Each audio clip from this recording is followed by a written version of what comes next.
Hola a todos, bienvenidos a un nuevo episodio del Vivo Podcast.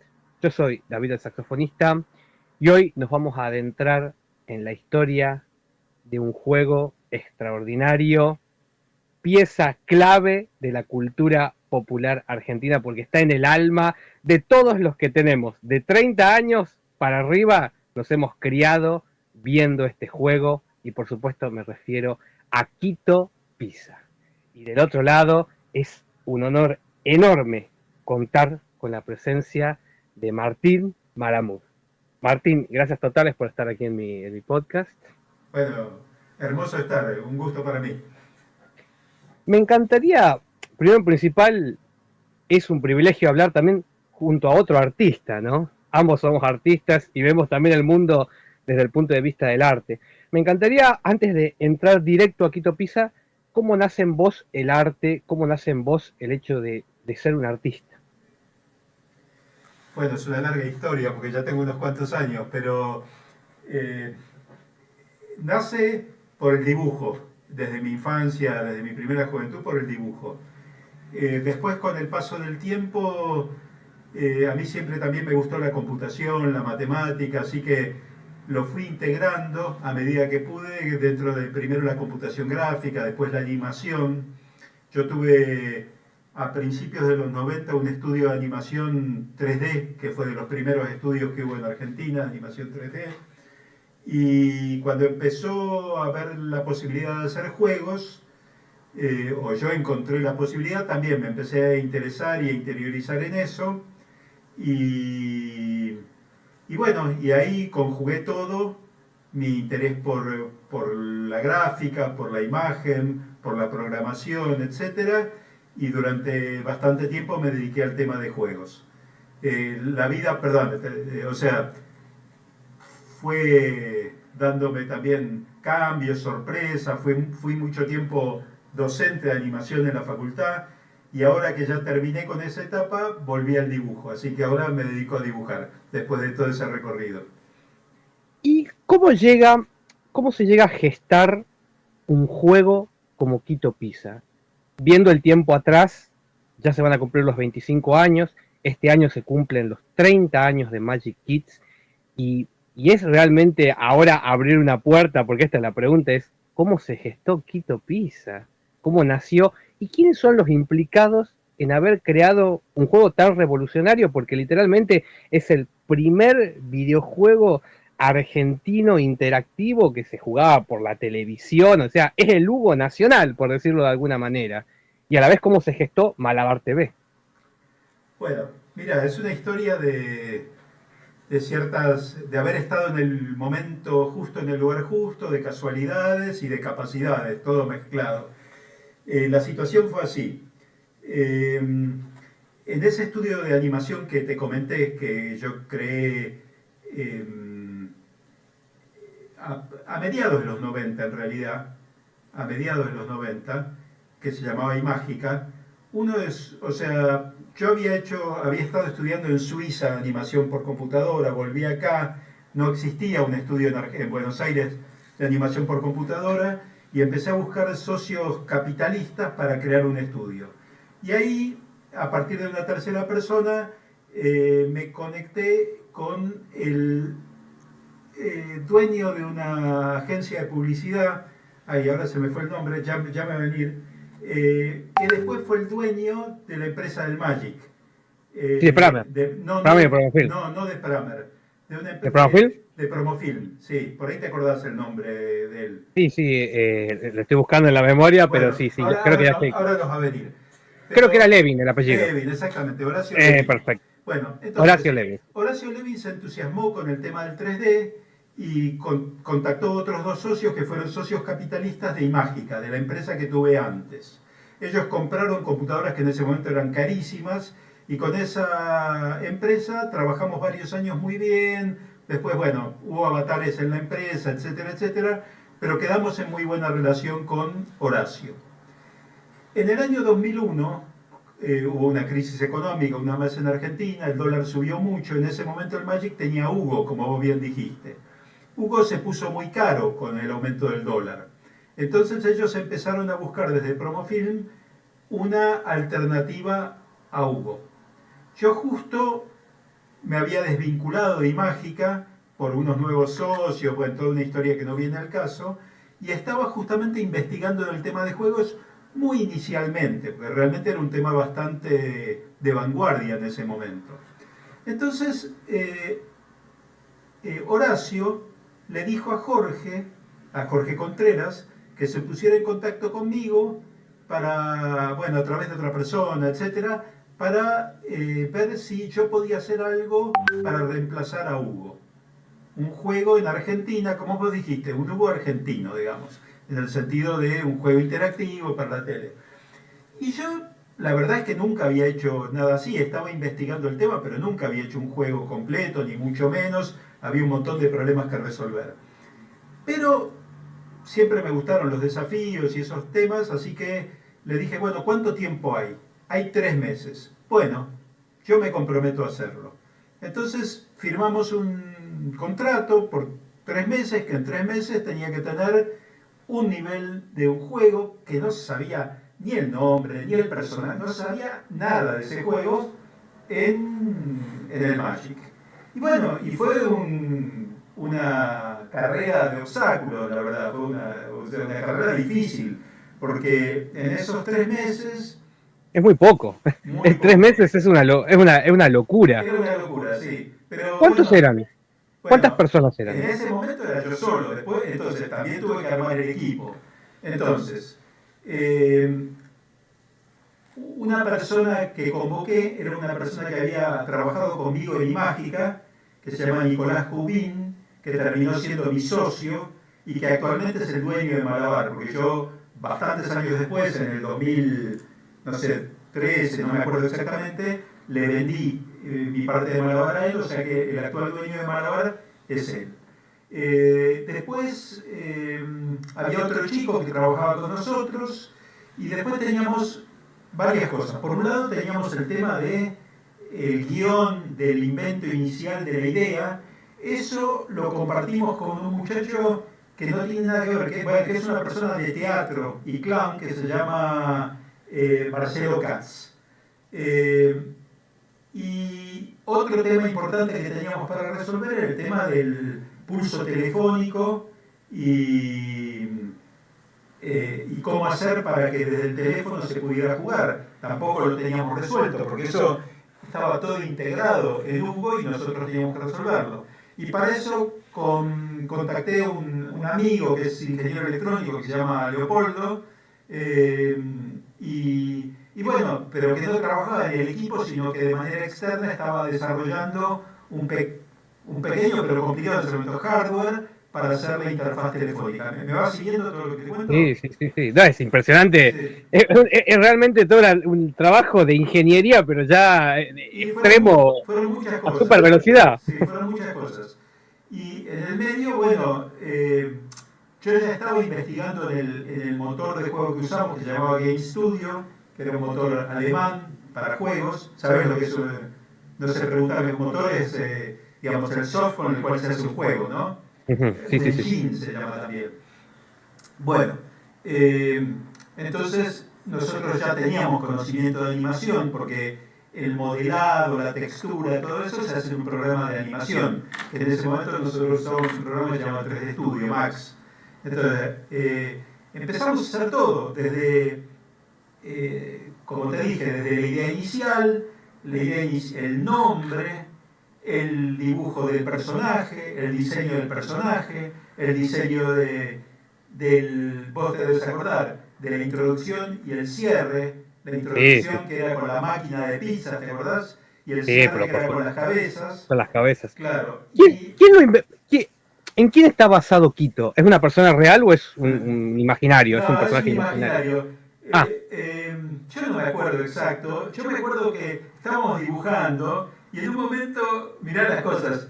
Yo tengo un hijo que ahora es mayor que vos, pero en ese momento era un pibe, o sea, tenía 13, 14 años.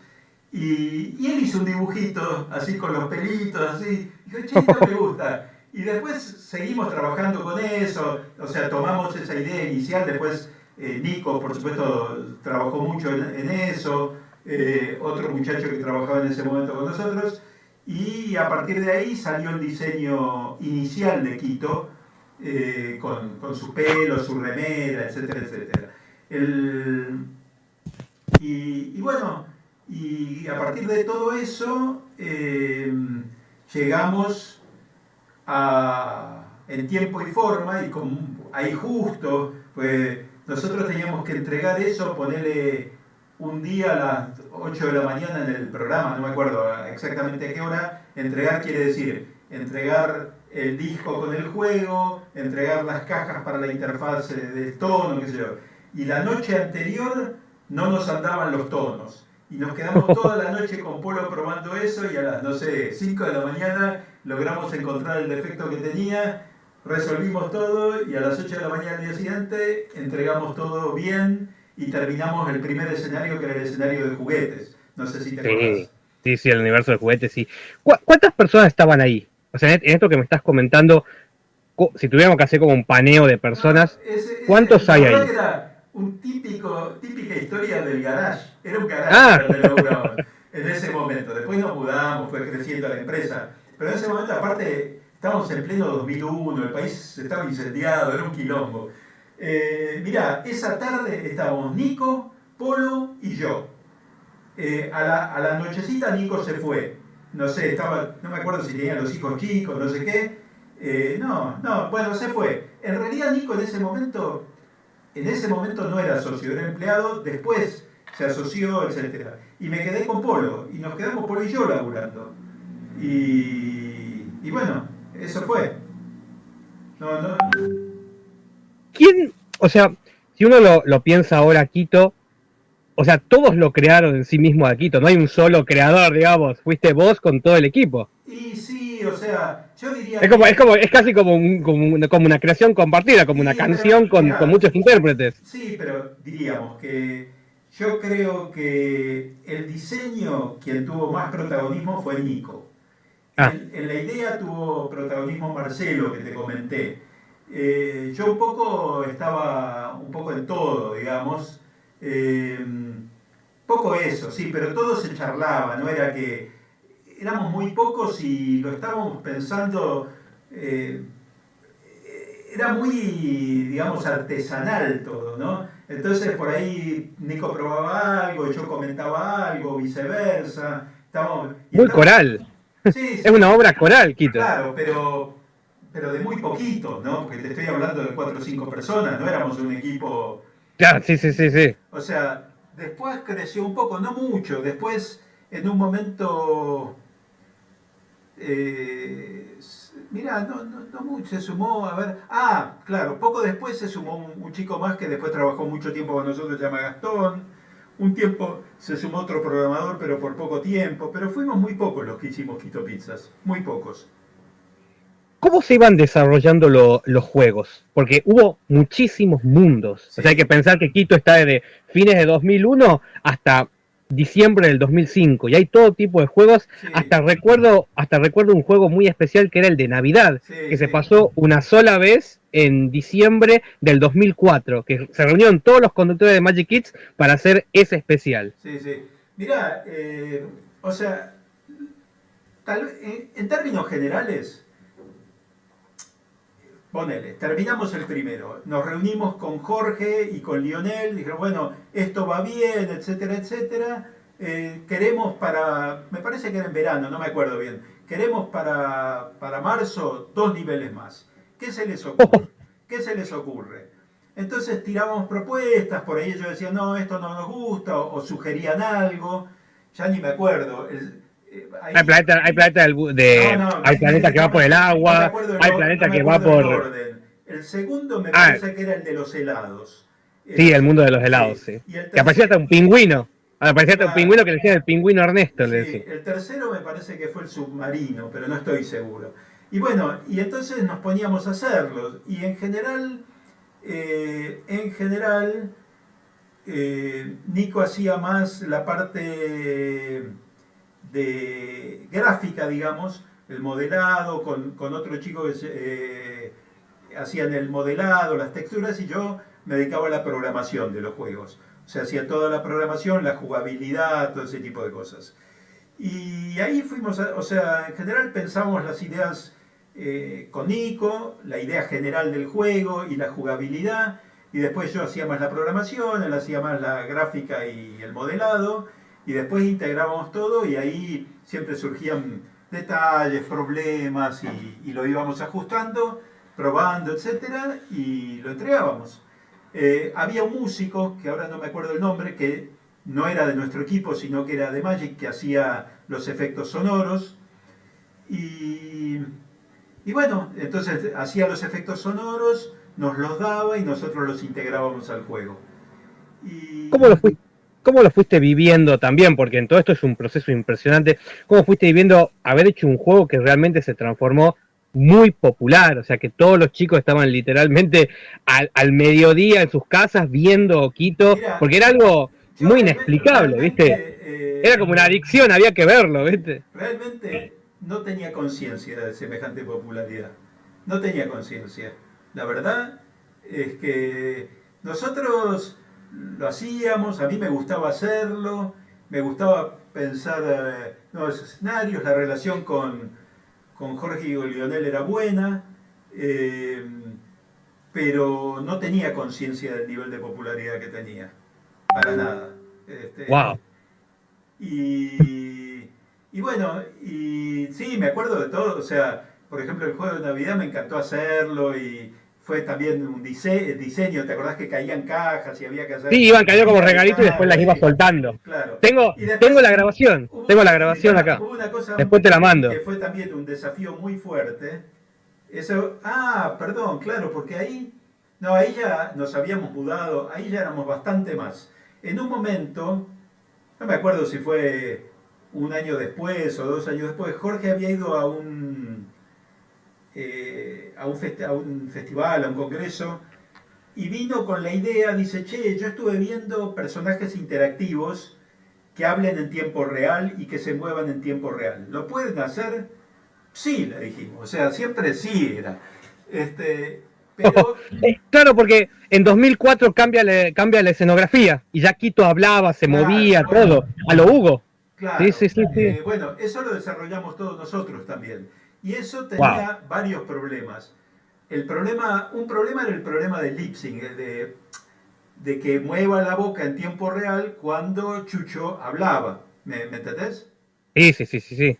Sí, de hecho, Eh, la voz lo hacía Charanguito, que había estado en el programa de claro, Nico Repeto. exactamente. Cuando Charanguito hablaba, bueno, tenía que mover y nosotros logramos que también que module, o sea que cuando hiciera O es distinta a la boca que cuando hace A, ¿no?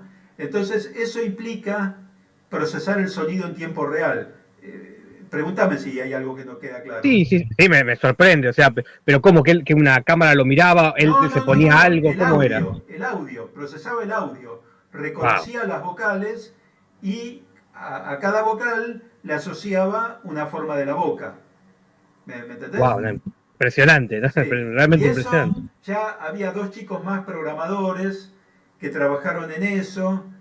También teníamos, ponerle, nos dijeron, bueno, tienen 3 meses, no me acuerdo cuánto tiempo, pero empezamos a investigar cómo hacerlo y había un chico ruso que había venido hacía poco y que tenía bastante capacidad de programación, probando por un camino y otro muchacho que se llamaba Joaquín probando por otro camino. Finalmente, con una de las alternativas lo logramos y eso anduvo. Y simultáneamente el tema de cómo moverlo como un títere, y eso se hacía No, con un no, porque joystick. hasta corría. Me recuerdo Claro, cuando se despedía, corría. sí, pero la corrida era preprogramada, o sea, eso ya estaba preestablecido.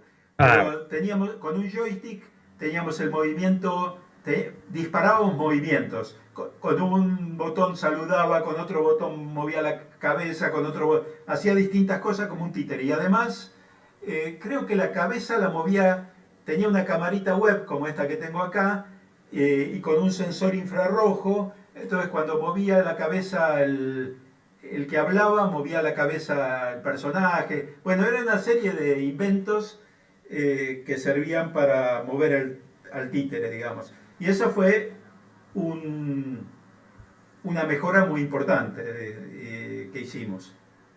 no, la verdad que O sea, es una proeza, realmente una proeza, pero electrónica e ingenierística, pero descomunal. De hecho, hasta el día de hoy no volvió a aparecer algo similar. Bueno, Eso es un detalle que hoy me por llama hoy mucho la atención, ¿no? sería mucho más fácil hacerlo con los recursos que hay. Pero en ese momento me parece que fue bastante, sí, innovador.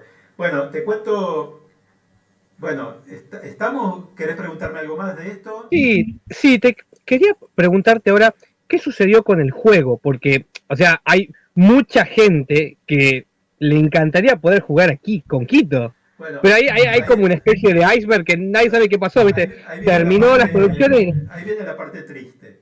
Ay, Eh, Cuando empezamos con esto, que yo te dije en pleno 2001, yo me había desvinculado de mi empresa anterior, Nico también, estábamos todos en medio de la crisis. Yo realmente fue como me cayó del cielo ese trabajo porque era un momento muy difícil para mí.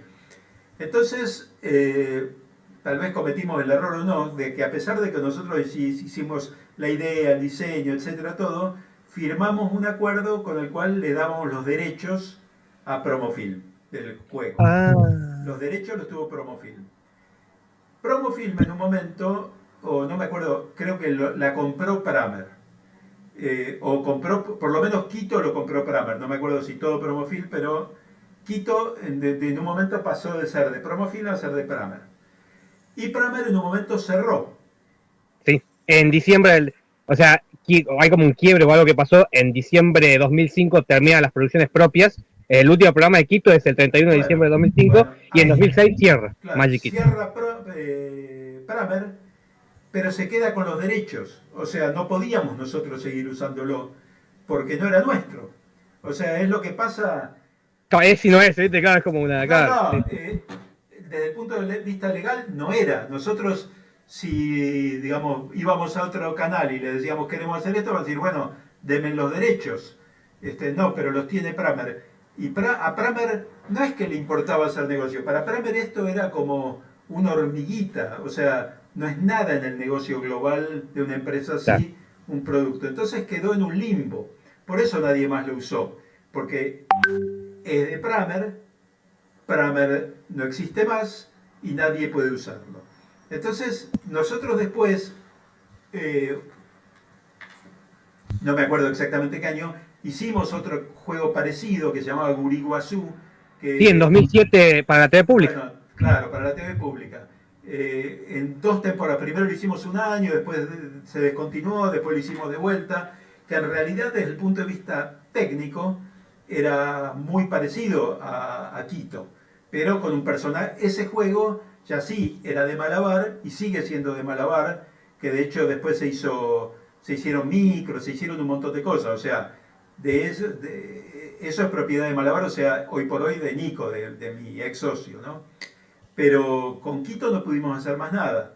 Y O sea, no sobrevivió ni siquiera un demo para jugar. O sea, ya no hay manera, digamos, no existe forma, mira, ni aunque sea, no digo comercial, pero yo sí, me sí, refiero, sí. no hay una manera de poder O de tener el sea, archivo y jugarlo. claro, Es lo que yo, muchos se preguntan, ¿no? sí, yo no tengo manera. Yo me desvinculé incluso de la empresa, etcétera, etcétera. Nico, la última vez que lo vi me dijo, bueno, tengo que buscarlo, pero imagínate que o sea, es en una versión de Windows que no sé dónde andará, en una versión del Link que no sé dónde andará. O sea, las cosas se obsoletan también en la informática. Claro, sí, Si, bueno, más que esto que- cambia todo, esto cambia claro, entonces, constantemente, justo, no claro. sé, si querés, o sea, eh, yo no lo puedo hacer, porque no Claro, tengo, y además porque hoy por hoy lo que queda de Quito le pertenece a Nico formalmente como dueño de Malabar, digamos. claro, claro. Claro, pues es como la gran pregunta que se han hecho muchos los fans. ¿Qué pasó con los demos? ¿Qué pasó con algo de Quito? Entonces, como que es loco, es muy loco que es, para mí, podemos decir, en el top 3 de los juegos más importantes de la historia argentina a nivel popular, ¿no? Y que no se lo pueda jugar. Es como, es una gran contradicción muy Igual, curiosa que se da. claro. Bueno, mira, ¿encontraste el contacto de Nico? Después pasámelo. Y de ahí Bueno, podemos. pero, o sea, en Instagram debe estar igual Sí, que... le escribí a Nico, pero bueno, me imagino que ya responderá, Ah, llegará. yo le voy a decir que te conteste. Sí. ¿Le escribiste Y, por dónde? ¿Por Instagram? Por Instagram, sí, sí. Ok, Sí. le digo que te conteste. Y ahora, para ir finalizando, qué sentís vos ver el tiempo atrás, ver la cantidad de fans y que ahora van a ser 25 años de Quito Pizza, que la gente le sigue rindiendo homenaje, lo dibujan, lo hacen más, viste que hay una época que Quito era como más flaquito, después antes era más gordito, viste. ¿Qué sentís ahora ver el tiempo atrás si son 30 años de Magic Kids y 25 años de Quito? ¿Qué se siente al haber creado una obra maestra realmente de la Mira, animación, de los juegos argentinos y a la vez que hizo escuela? Yo digo, imagínense la cantidad de chicos que crecieron viendo eso y dijeron, yo quiero hacer mi propio juego, ¿no? yo francamente te escucho y siento sorpresa. No, como te digo, por ahí te sorprende lo que te digo, pero nunca tuve ese feedback directo yo. Tal vez por, no sé, o sea, cada tanto, por ejemplo, mis hijos que están más cerca de tu edad, digamos, me dicen, sí, el otro día estuve con los pibes, le dije que mi viejo hizo Quito y no lo podían creer, ¿viste? Eso me pasa cada tanto. Yo por ahí, bueno, puede ser, o sea, tampoco ando comentando por la vida eso, o sea, pero Bueno, pero es un gran escalafón. Has creado una gran obra, no es que no es bueno, algo bueno, menor, sino que es la pero obra, ¿viste? bueno, yo te agradezco mucho tus palabras. Yo no tengo esa conciencia. La verdad es que no tengo esa conciencia. Me encantó hacerlo. eh, fue lindo, fue un desafío, fue algo innovador y sé que gustó, pero no tengo conciencia de que fue importante para tantos chicos. Pero me encanta saberlo, ¿eh? No es que no me gusta, pero no tenía esa conciencia. Tal vez porque tampoco estaba en el canal. O sea, nosotros Claro, sí. trabajamos aparte, digamos, proveíamos todo, pero no estaba en el día a día, en el canal. No sé, eso. No tengo esa conciencia de que fuera tan popular, pero me encanta escucharlo y al mismo tiempo no termino de creerlo, la verdad. De hecho, hasta el día de hoy sigue gente recuperando archivos de los juegos. Por ejemplo, hay un planeta que nunca más se pudo volver a ver, que es el planeta del cuerpo humano. Aún hay gente que lo busca, por ejemplo. Es loquísimo. Entrar a los grupos, viste, la gente Bueno, comienza a buscar. escúchame, decile a Nico, lo Sí, sí. buscamos, yo le doy una mano, o sea, buscamos de que se pueda ver algo. De hecho, vos sabés que hubo un último escenario, esta es una novedad que te doy, que creo que era de la Antártida. ¿Sí? ¿Vos te acordás de un escenario de Sí, la Antártida? sí, es No, verdad. Sí, hubo sí. un escenario que no se jugó nunca, porque lo entregamos y cerró Pramer, no me acuerdo cuál era, si no era el de la Antártida, cuál era, pero era un escenario, el último que hicimos, creo que hicimos 15, no me acuerdo, pero hicimos un montón de escenarios. No, hay hasta bailaba, Quito jugaba. El Ah, mundial, había uno que casi es el mundial también. sí, sí, uno de fútbol, después estaban los dos intergalácticos del viaje con Sí, Giorgio que se robaba la novia y que después la recuperaban.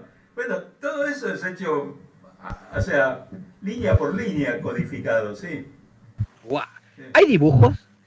¿Quedó alguna fotografía o algo de ustedes haciéndolo? ¿Algo quedó en algún Seguro que hay lado? dibujos, tendría que buscar. Yo debo tener, eso lo debo tener, pero mira, en el medio me mudé tantas veces, hice tantas cosas, pero es muy posible que tenga el primer dibujo, ese dibujo que te dije que habíamos hecho con mi hijo Nicanor, en algún lado, pero lo tendría que buscar. Buenísimo, buenísimo. Y para cerrar, y también abro como la gran pregunta para los que están escuchando del otro lado, el que tenga VHS de Quito, que me avise, que me escriba y hay que digitalizar, porque sería espectacular. Hay muchas cosas que no están digitalizadas de Quito o que están digitalizadas en un formato que se ve muy borroso, medio, pues estaría bueno tenerlo en buena calidad, ¿viste? Claro, Va, claro. abro esto como es como la paloma mensajera, ¿viste? Que el que suelta y a algún lado va a llegar siempre, ¿viste? Bueno, Bueno, infinitas gracias, gracias totales. Así hay que bueno. decir, Martín, gracias Escúchame, totales. si tenés una pregunta más es el momento, si no, está perfecto. Y para, como eco final, ¿no? Es una pregunta muy, muy curiosa, ¿no? Pero alguna vez, ¿estuviste también in situ en el canal mientras se grababa? ¿Sabes qué? Creo que no. No, no, Curioso. sí, no, nunca estoy en el canal. No, estoy casi seguro que no, porque después se me mezcla, después con Uriguazú, que es El posterior. el posterior, ahí ya hacíamos, o sea, es como que dijimos, nos quedamos con leche, digamos, ahora ahí dijimos, nos quedamos con los derechos, hacemos la producción integral, y ahí sí íbamos, nos turnábamos con Nico, pero íbamos algunos días él, algunos días yo, pero con Magic estaba muy repartido. La producción del canal la hacía Promofilm y nosotros hacíamos la producción del juego. Claro. No, estaba muy separado, qué curioso. Muy separado, muy Qué separado. increíble, increíble. Bueno, infinitas gracias, Un placer, Martín. David. Muchísimas gracias. Muchísimas gracias a los que están escuchando del otro lado. Yo soy David, el saxofonista. Pueden escucharme de esta manera en todas las redes sociales. Y al Vivo Podcast lo pueden escuchar en Spotify como Vivo Podcast o en mi perfil de YouTube como David, el saxofonista. Les mando un saludo a todos. Chao.